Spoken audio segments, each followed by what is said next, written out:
چشمت شهر به شهر خانه به خانه شدم روانه گل عشقم را چینی دانه به دانه چه عاشقانه آرام آرام آتش به دلم زدی بنشین این تو این جان من شوق چشمان من عاشق ها میکشی زیبای من رفعه چشمت شهر شهر خانه به خانه شدم روانه گل عشقم را چیدی دانه به دانه چه عاشقانه آتش به دلم زدی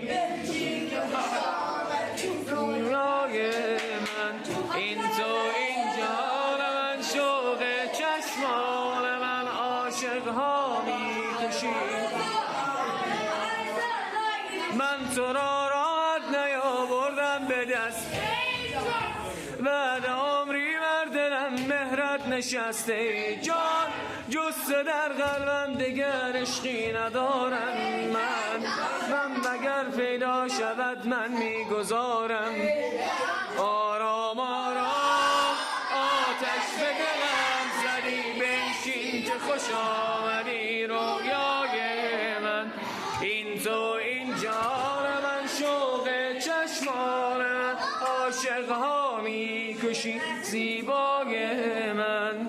مثل تو دنیا ندیده فصل عشق ما رسیده رونمایان کردی و یک شهر دستش را برید کفرم و دینم تو هستی هرچی میبینم تو هستی بی ستونها میکنم من چون که شیرینم تو هستی همه در پی چشمت شهر به شهر خانه به خانه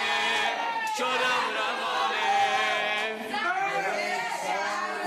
چینی دانه به دانه چه عاشقانه آرام آرام آتش